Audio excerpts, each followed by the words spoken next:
Dans l'Ouest, personne ne chante les chansons du pouvoir que ni l'argent ni la terre ne peuvent acheter, ce pouvoir silencieux tapis dans l'ombre d'un contrat. Isabelle Dubois, propriétaire du vaste ranch du Cœur d'Or, croyait tout posséder, le bétail, les terres et même l'homme qu'elle avait acheté. Mais cette nuit-là, elle allait découvrir qu'un acte de propriété n'est pas une chaîne, mais une porte qui s'ouvre dans les deux sens. Son bureau, cœur silencieux de son empire, exhalait la cire d'abeille et le cuir vieilli. À 42 ans, le deuil l'avait durci, effaçant toute tendresse pour ne laisser qu'une beauté sévère, impitoyable comme le soleil du Texas. Devant ses cartes et registres, elle relisait la cartographie de son pouvoir, chaque ligne d'encre, un battement de cœur de son domaine. Le portrait de son défunt mari, Henri, accrochait encore son regard. « J'ai tenu ma promesse, mon amour. » Le Cœur d'Or prospère, mais les chacals approchent. Le pire d'entre eux, Silas Croft, propriétaire du ranch voisin, étendait ses frontières comme une maladie. Dans les saloons, il murmurait qu'une veuve ne pouvait gouverner seule, que ses hommes finiraient par la quitter.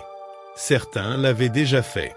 Isabelle comprit alors qu'il lui fallait plus que des clôtures pour défendre son héritage. Un symbole, une muraille humaine. Pas un mari, mais une arme. Dans la grange clandestine de Trifork, saturée d'odeurs de poussière et de sueur, les contrats s'échangeaient sous la lueur des lanternes. Lorsqu'on fit monter sur l'estrade le dernier lot, un homme enchaîné, torse nu, au regard calme et insondable, le souffle d'Isabelle se suspendit. Il s'appelait Elias. Ce n'était pas un esclave brisé, mais un roi en exil. Son regard jugeait, pesait, sans peur. Le commissaire-priseur Vanet, un spécimen de choix pour le travail et l'endurance.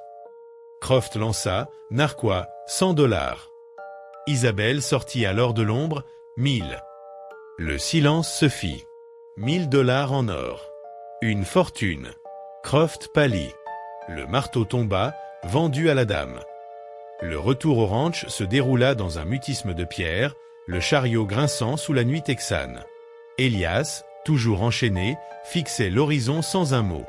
Isabelle sentait sa présence comme un poids dense dans l'air, pas une menace, mais une force contenue. Aux portes du Cœur d'Or, les hommes restèrent stupéfaits. Thomas, le vieux contremaître, osa demander « Madame Dubois, qu'est-ce que cela signifie ?» Thomas, fait connaissance avec mon mari. Le mot fit trembler la salle. Plus tard, dans la chaleur du bureau, il protesta « Acheter un mari ? Henri n'aurait jamais. Henri est mort. Et moi, je protège ce qu'il a bâti. » Croft réfléchira désormais à 2 fois. Dans la grande maison, Isabelle installa Elias dans une chambre d'invité, lui fit apporter des vêtements propres et un repas chaud, avant de lui exposer froidement le contrat. « Tu seras mon époux aux yeux du monde. Tu dîneras à ma table, monteras à cheval à mes côtés. En échange, tu auras un toit, la sécurité et un nom. Tu n'es plus un esclave, mais une nécessité. » Elias, vêtu simplement, l'écouta sans un mot, puis demanda calmement « Et qu'obtient la maîtresse de la maison dans cet arrangement ?» Sa voix, douce et tranchante, fissura l'armure d'Isabelle. Il n'avait pas défié son autorité, il l'avait mise à nu. La nuit du mariage arriva, une cérémonie réduite à une mascarade, un jugivre, un papier déjà signé et un acte de propriété déguisé en sacrement. Isabelle entra dans la chambre principale, celle qu'ils étaient censés partager. L'endroit, vaste et élégamment décoré, abritait un lit à baldaquin et des meubles français importés par Henri. Un feu crépitait dans la cheminée, projetant des lueurs dorées sur les murs. Près de la fenêtre, Elias observait la lune. Vêtu d'un costume sombre qu'elle lui avait fait confectionner, il n'avait plus rien du prisonnier qu'elle avait jadis acquis, mais tout du maître de la demeure. Lorsqu'elle referma la porte, le cliquetis du verrou résonna étrangement, comme pour sceller un destin. Une gêne la saisit, celle d'une femme devenue étrangère dans son propre royaume. Il se retourna lentement, ses yeux accrochant les siens avec une intensité tranquille qui ébranla l'assurance d'Isabelle. Sans menace, il s'approcha, confiant, jusqu'à être assez près pour qu'elle sente la chaleur de son souffle. Sa main prit la sienne, ferme sans brutalité. « Vous avez acheté un mari, Madame Dubois, pas un esclave. Le maître d'une maison a des devoirs, la maîtresse aussi. Ce soir, vous comprendrez la différence. » Ces mots la frappèrent de stupeur. L'homme qu'elle croyait posséder venait, à sa manière, de reprendre le trône. La nuit ne se déroula pas comme elle l'avait prévu. Elias ne la força pas, ne la menaça pas. Il conquit par la maîtrise, la patience et le regard. Il versa le vin avec une élégance désarmante, une reine mérite un vin à sa mesure. Puis, d'une voix calme, il parla de la terre, des points d'eau, des troupeaux, du sol. Ces questions révélaient une connaissance du terrain qui la troubla. Peu à peu, la conversation devint un échange, non plus un ordre. Isabelle sentit la peur se dissoudre en une fascination qu'elle n'osait nommer. Quand elle tenta de lui rappeler sa place, il répondit « Vous avez acheté mon corps, pas mon esprit. Et c'est l'esprit qui gouverne. » Il passa la nuit non pas dans le lit, mais dans un fauteuil, veillant silencieusement près du feu. Pour la première fois depuis la mort d'Henri, Isabelle ne se sentit plus seule dans la vaste demeure. Elle se sentit observée, protégée, et cette idée la terrifia plus que n'importe quelle menace de Silas Croft. Les jours suivants devinrent une partie d'échecs silencieuse. Elias, dans son rôle de mari, montra une aisance naturelle qui fascinait les hommes du ranch et irritait Isabelle. Il parlait peu, mais quand il le faisait, on l'écoutait. Il remarqua une clôture affaissée, diagnostiqua une maladie qu'un vétérinaire avait mal identifiée et agissait comme s'il avait grandi sur ces terres. Lorsqu'un jour Silas Croft vint le provoquer, insinuant que Dubois avait acheté un homme de foire, Elias s'avança calmement. « Le sang qui coule dans mes veines est celui d'un homme libre. Et vous vous tenez sur les terres de ma femme. Souvenez-vous-en. » Croft recula, visiblement ébranlé. Ce jour-là, l'autorité d'Elias s'imposa sans cri ni violence, par la seule force du caractère. Ce soir-là, Isabelle le confronta, furieuse. « Il vous a insulté et vous avez répondu. » Il y a des choses que l'argent ne peut pas acheter, Isabelle. Le respect en fait partie. Son raisonnement la déstabilisa. Toujours, il retournait contre elle ses propres mots, transformant son contrat en arme morale. Une semaine plus tard, las de cette emprise subtile, Isabelle décida de le tester. Ayant appris qu'un groupe d'hommes fidèles à Croft prévoyait de saboter la source nord, elle y vit une occasion de vérifier la loyauté de son mari. « Je veux que vous vous en occupiez. Seul. » Il la regarda longuement, comme s'il lisait dans son âme, puis acquiesça sans discuter. Quand il partit, un malaise la prit, et s'il ne revenait pas. Le soir tomba, les heures s'étirèrent, puis, dans le crépuscule, des sabots se firent entendre. Elias revint, indemne. Derrière lui, attachés et couverts de boue, marchaient les 3 saboteurs capturés vivants. Isabelle resta muette. L'homme qu'elle avait voulu éprouver venait, encore une fois, de prouver qu'il n'était pas un simple instrument, mais un allié redoutable et peut-être l'unique force capable de défier le destin du Cœur d'Or. Les bottes d'Elias résonnèrent lourdement sur les planches avant qu'il ne s'arrête face à elle. Son regard sombre la clouait sur place. La source est sécurisée, Madame Dubois. La vermine a été éliminée. Mais il faut que nous parlions des termes de mon emploi et du véritable prix que vous avez payé. Isabelle le contempla et, pour la première fois, comprit. Elle n'avait pas acheté une arme, mais libéré un dragon qui vivait désormais sous son toit. Leur conversation se tint dans son bureau, mais ce lieu jadis symbole de pouvoir était devenu un territoire neutre, une table où l'autorité s'était déposée à la porte. Elias resta debout, la lumière du feu caressant sa peau, plus confesseur que serviteur. « Vous m'avez envoyé là-bas pour mourir. Pourquoi ?» demanda-t-il, sans colère, simplement en quête de vérité.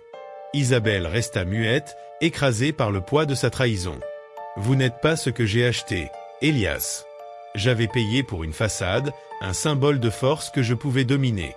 À la place, j'ai eu un homme qui pense, qui inspire le respect sans effort, qui me défie sans un mot. Vous êtes devenu un pouvoir au cœur du mien, et cela me terrifie. » Ce fut l'aveu le plus sincère qu'elle ait offert depuis des années. Elias hocha la tête. « La peur rend les gens cruels. Je viens d'un monde où elle est une monnaie d'échange. Mais vous vous trompez, Isabelle, je ne suis pas votre ennemi. La menace n'est pas ici. Elle rôde dehors. Croft veut vos terres et il ne reculera plus. La prochaine fois, il frappera sans retenue. » Son doigt suivit les contours du domaine sur la carte. « Le contrat que nous avons signé n'est pas une simple vente, c'est une alliance. Votre destin et le mien sont désormais liés. Si vous tombez, je tombe. Si le Cœur d'Or saigne, je saigne.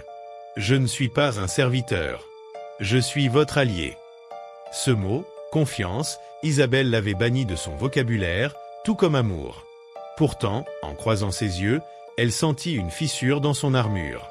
Peut-être que le pouvoir ne résidait pas seulement dans le contrôle, mais dans le partage. 2 jours plus tard, la prophétie d'Elias se réalisa. Le shérif apporta une plainte de Silas Croft contestant la validité de son mariage avec Elias, le déclarant illégal selon les lois contre le métissage et l'accusant d'être un esclave fugitif. Croft ne cherchait plus à la discréditer, mais à la détruire, à lui arracher son ranch et à faire pendre Elias. Les hommes du domaine étaient nerveux. Thomas lui dit « Blême, c'est fini, Isabelle. Il a des juges dans sa poche. Ils vont tout prendre. » Acculée, elle chercha Elias, qui apaisait un poulain dans l'enclos, calme et sûr. « Que faisons-nous » demanda-t-elle. « Ce nous était nouveau. »« Nous nous battons, » répondit-il, mais pas comme lui, pas avec des mensonges et des avocats. Nous nous battons à la manière de l'Ouest, avec la vérité et la force. Cette nuit-là, il disparut, laissant un mot « Faites-moi confiance ». L'angoisse la submergea, mais au cœur de la tempête naquit une foi fragile. Elle choisit de croire en lui. Le jour du procès arriva. Le tribunal était plein. Croft trônait, satisfait, entouré de ses hommes et de ses avocats. Isabelle, seule, se tenait droite, le cœur battant. Le juge, complice de Croft, ouvrit la séance. Et soudain, les portes s'ouvrirent à la volée. Elias entra, vêtu non de haillons, mais d'un costume sur mesure. Sa présence imposait le respect. À ses côtés, un maréchal fédéral redouté, suivi de plusieurs adjoints. Dans sa main, un dossier. « Pardonnez mon retard, votre honneur, » dit-il calmement. « J'ai dû aller chercher quelques références de caractère. » Un silence de plomb s'abattit. Croft pâlit. Elias remit les documents au juge. Titre de propriété couvrant 3 territoires, actions dans des compagnies ferroviaires, comptes bancaires, et surtout une grâce présidentielle signée de la main d'Ulysses Grant, lui accordant pleine citoyenneté et reconnaissance pour ses services d'espion pendant la guerre. Croft venait de comprendre, Elias n'était pas un fugitif, mais un héros. « Comme vous le voyez, dit-il, je n'appartiens à personne. Et notre contrat de mariage, Madame Dubois et moi, est parfaitement légal. » Puis, avec un léger sourire, « En réalité, selon la loi, c'est elle qui m'appartient maintenant. Une clause que je suis tout à fait disposé à honorer, à moins que ma femme ne préfère renégocier les termes de notre partenariat. » Isabelle le regarda, enfin capable de voir l'homme tout entier, non pas un symbole, ni une arme, mais un égal. Un roi ayant déposé sa couronne pour attendre sa reine. La bataille pour le cœur d'or était finie. Leur véritable union commençait. Sous le ciel rougeoyant du Texas, ils rentrèrent au ranch non plus en maîtresse et serviteurs, mais en égaux. Et cette nuit-là, la chambre principale ne résonna pas de pouvoir ni de domination, mais de respect, de compréhension et de promesses. Isabelle avait peut-être acheté un mari, mais elle avait trouvé le maître de son cœur. Et vous, à sa place, auriez-vous fait confiance à Elias? Auriez-vous pris ce risque, ou gardé vos murs si haut que personne n'aurait pu y entrer? Si cette histoire vous a touché, prenez un instant pour la garder en mémoire, car dans les légendes de l'Ouest, on retrouve parfois un reflet de ce que nous pouvons encore devenir. Les jours passèrent, et la menace de Croft planait toujours comme un nuage noir au-dessus du cœur d'or.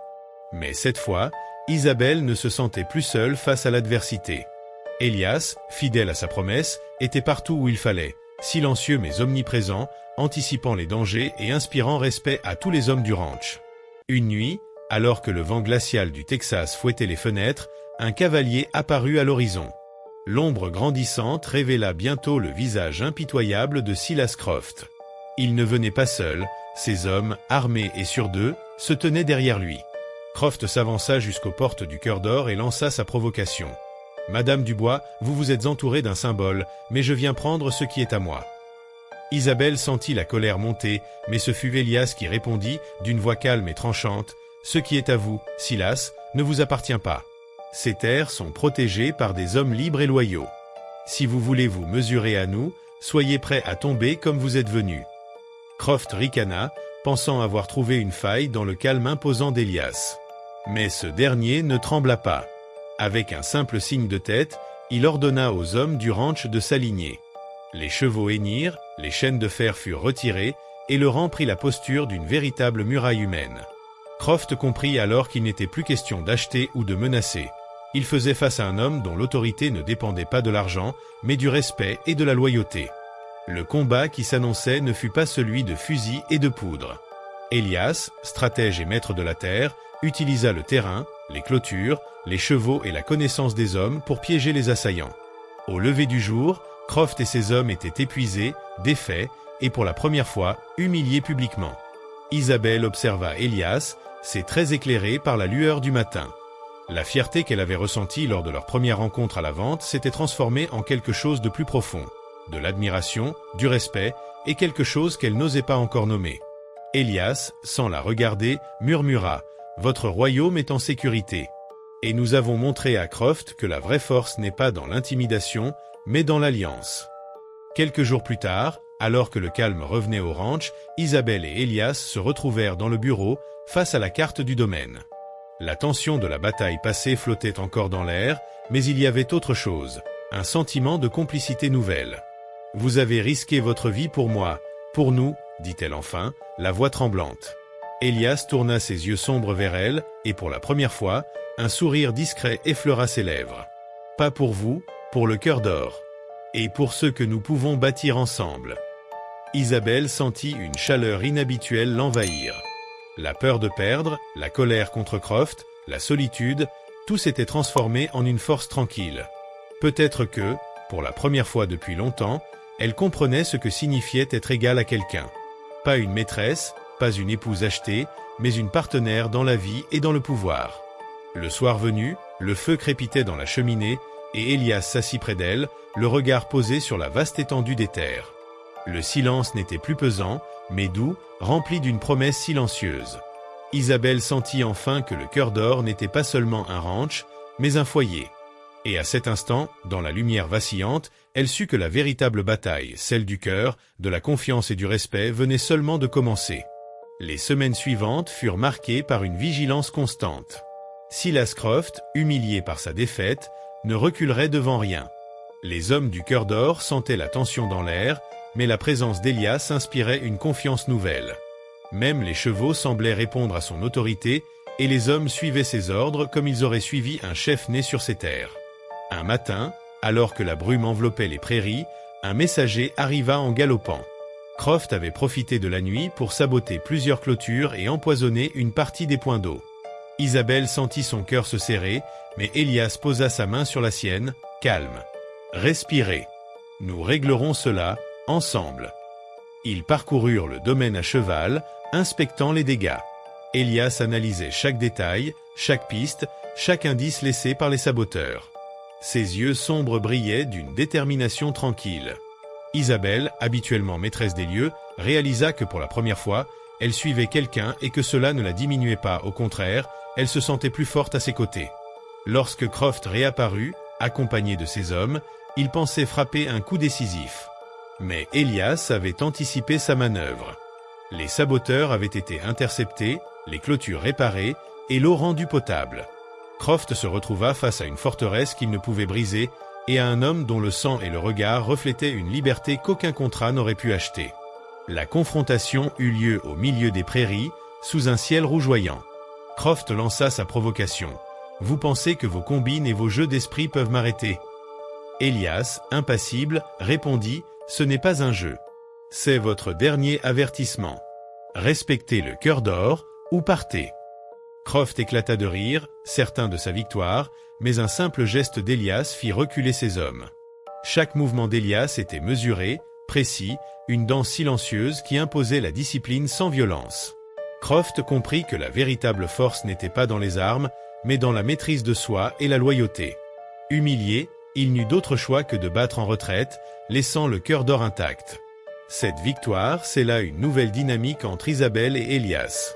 La nuit tombée, ils se retrouvèrent dans le bureau, le feu projetant des ombres dansantes sur les murs. Isabelle, épuisée mais fière, murmura « Je croyais que le pouvoir signifiait posséder, mais je comprends maintenant qu'il signifie protéger et être protégé. » Élias la regarda avec une intensité douce et forte à la fois.